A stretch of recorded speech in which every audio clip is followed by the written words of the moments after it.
عمر فاروق رضی اللہ تعالیٰ عنہ کا عہد خلافت یہ اسلام کے ایکسپینشن کا دور ہے. اب جو وہ انٹرنل ڈفتی ختم ہو گئی، انٹرنلی کنسولیڈیٹ ہو گیا انقلاب محمدی صلی اللہ علیہ وسلم، لہذا پوری طاقت کے ساتھ اب 3 لشکر نکلے ہیں، مشرق کے لیے، شمال کے لیے، مغرب کے لیے، اور فتوحات کا دائرہ شروع ہوا. 10 برس حضرت عمر رضی اللہ تعالیٰ عنہ کے خلافت کے وہ ہیں، نوٹ کیجئے، جس میں ایک سلطنت 2 سپر پاورز اس وقت کی تھی، کئی 100 سال سے چلی آ رہی تھی 2 سپر پاورز، اور دونوں جزیرہ نما عرب کے سر پر بیٹھی ہوئی تھی. سلطنت ایران، عراق سے ہو کر سلطنت ایران کہ خسرو کے زمانے سے، ذوالقرنین کے زمانے سے عظیم مملکت تھی، سپر پاور. دوسری طرف سلطنت روما، دی رومن امپائر، 3 بر اعظموں کو محیط تھی. رومن امپائر پورا شمالی افریقہ اس کے تحت تھا، پورا مغربی ایشیا اس کے تحت تھا، شام اس کے تحت تھا، ترکی اس کے تحت تھا، اور یورپ کا سارا مشرقی علاقہ اس کے تحت تھا. Roman empire. آپ کو معلوم ہے حضرت عمر کے زمانے میں رضی اللہ تعالی عنہ سلطنت کسریٰ کے تو پرخچے اڑ گئے، نام ختم ہو گیا، وجود نہ رہا عظیم سلطنت کسریٰ. حالانکہ آپ کے علم میں ہوگا ان کا بڑا شاندار ماضی تھا، کہ خسرو اور کیقباد، بڑے بڑے یہ کیانی کہلاتے ہیں. یہ کیان جو ہے یہ بڑی عظیم ایک سمجھیے کہ خاندان تھا بادشاہوں کا. لیکن یہ کہ وہ پوری سلطنت کسریٰ ختم ہو گئی. کیوں؟ اس نے حضور کے نامہ مبارک کو چاک کیا تھا، اور حضور نے فرما دیا تھا صلی اللہ علیہ وسلم، خسرو نے میرا خط نہیں چاک کیا، اپنی سلطنت چاک کر دی.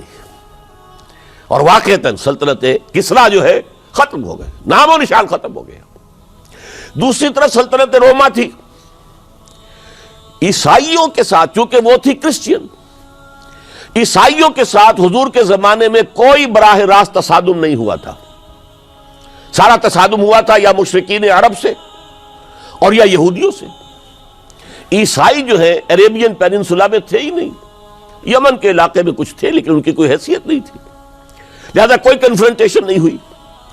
دوسرے عیسائیوں میں ابھی اہل علم موجود تھے، جیسے آپ کو معلوم ہے نجاشی بادشاہ کیسے ایمان لے آئے.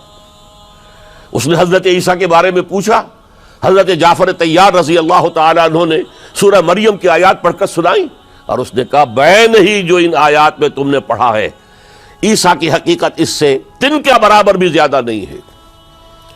اسی طرح ہرقل نے جب اس کو حضور کا نامہ مبارک پہنچا، اس نے جو بھی پیغامبر آئے تھے ایلچی، ان کا اکرام کیا، احترام کیا. وہ عالم تھا، جان گیا کہ یہ نبی آخر الزمان ہے، چاہتا تھا کہ میں ایمان لے آؤں بشرطے کہ میرے سارے درباری سپہ سالار بھی ایمان لے آئیں.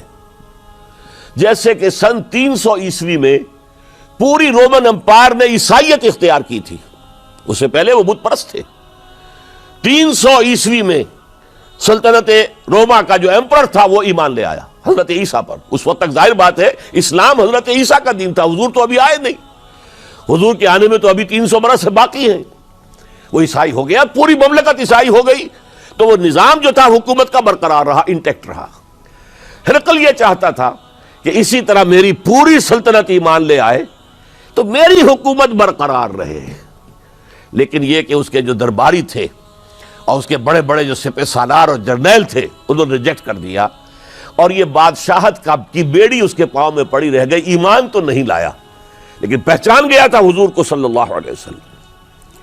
اور اس سلطنت روما سے پھر آپ کو معلوم ہونا چاہیے کہ مسلمانوں نے اس کی 3 ٹانگوں میں سے 2 ٹانگیں توڑ دی، پورے شمالی افریقہ سے نکال باہر کیا، پورے مغربی ایشیا سے یہ شام اور ترکی کا علاقہ اناطولیہ نکال دیا، اور اس کی سلطنت محدود رہ گئی یورپ کے اندر. تو یہ عظیم کام ہوئے ہیں حضرت عمر رضی اللہ تعالی عنہ کے عہد میں. اب سوچئے اس عظیم ریولوشن کا بھی کوئی کاؤنٹر ریولوشن ہونا چاہیے تھا کہ نہیں. ایرانی بڑے زبردست نیشنلسٹ لوگ تھے، نسل پرست، اپنی نسل پر فخر کرنے والے. ہماری روایات عظیم ہیں، ہم خسرو کے وارث ہیں. اور آپ کو معلوم ہے کہ آخری جو بادشاہ تھا رضا شاہ پہلوی، وہ چاہتا تھا کہ خسرو کے دور کی عظمت اور سطوت کو دوبارہ لے آئے. 2500 سالہ جشن اس نے منایا تھا.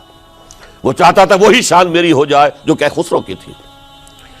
یہ جو ان کے اندر نیشنلزم تھا، جب ان کی سلطنت کے پرچے اڑ گئے حضرت عمر رضی اللہ تعالیٰ عنہ کے ہاتھوں، تو ان کے دلوں میں حضرت عمر کی دشمنی، وہ خون کے پیاسے ہو گئے عمر کے رضی اللہ تعالیٰ عنہ. میں یہاں آپ کو ذرا ایک حوالہ دے دوں.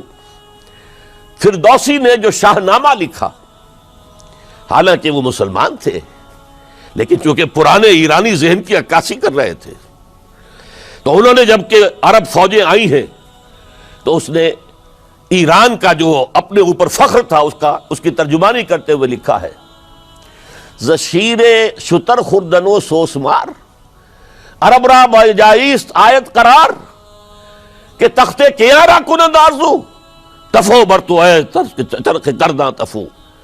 کہ یہ عرب اونٹنیوں کا دودھ پینے والے، گوہ کھانے والے.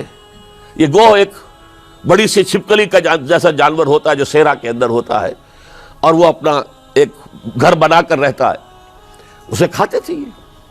تو یہ گوہ کھانے والے، اونٹنیوں کا دودھ پینے والے عرب، آج ان کی یہ جرت، یہ جسارت، یہ ہمت کہ تخت کیا را کنند آرزو، کہ وہ آج آرزو کر رہے ہیں کہ سلطنت کا تخت جو ہے وہ ہمیں مل جائے.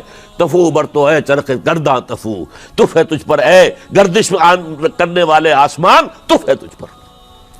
لہذا اب کاؤنٹر ریولیوشنری موومنٹس آئی ہے. حضرت عمر کی شہادت اس کا نتیجہ ہے. ہرمزان ایک جرنیل تھا اور اس کے جنگی جرائم اتنے شدید تھے ایرانی کے کہ واجب القتل تھا. وہ گرفتار ہو کر حضرت عمر کے سامنے پیش کیا گیا. حضرت عمر نے فرمایا یہ واجب القتل ہے، اس کی گردن اڑا دی جائے. اس کی چالاکی دیکھیے. اس نے کہا امیر المومنین، اے مسلمانوں کے امیر عمر رضی اللہ تعالی عنہ، مجھے ذرا پانی پلوا دیجیے. حضرت عمر نے فرمایا پانی لا دو. ایک کٹورے میں پانی دے دیا گیا. پھر کہا دیکھیے امیر المومنین، مجھے ضمانت دیجیے کہ جب تک میں یہ پانی پی نہ لوں مجھے قتل نہیں کریں گے. فرمایا ہاں ہاں تم پانی پی لو، جب تک یہ پانی تم نہیں پیو گے ہم قتل نہیں کریں گے. اس نے وہ کٹورا پھینک دیا. نہ اب میں یہ پانی پی سکتا ہوں نہ آپ مجھے قتل کر سکتے ہیں، کیونکہ آپ کا عہد یہ ہے کہ جب تک میں یہ پانی نہیں پیوں گا آپ مجھے قتل نہیں کریں گے. اس ہیلے سے جان بچا گیا. پھر اس شخص نے ابو لولو فیروز، ایک غلام تھا، اسے اس کام کے لیے تیار کیا. حضرت مغیرہ ابن شعبہ کا غلام تھا وہ، اور حضرت مغیرہ نے اس سے روزانہ کی ایک اجرت کہ تم کام کرو، مجھے صرف 7 آنے روزانہ دے دیا کرو. اس نے آ کر حضرت عمر سے کہا کہ میرا جو آقا ہے مغیرہ ابن شعبہ، یہ مجھ سے بہت زیادہ طلب کرتا ہے. حضرت عمر نے پوچھا کیا دیتے ہو؟ 7 آنے. تم کرتے کیا ہو؟ کہ میں نجار بھی ہوں، میں لوہار بھی ہوں، میں یہ کام کرتا ہوں.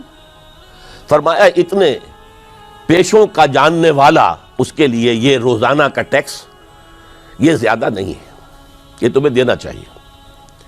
اس نے کہا میں چکیاں بھی بناتا ہوں. حضرت عمر نے فرمایا پھر ایک چکی ذرا مجھے بھی بنا دینا.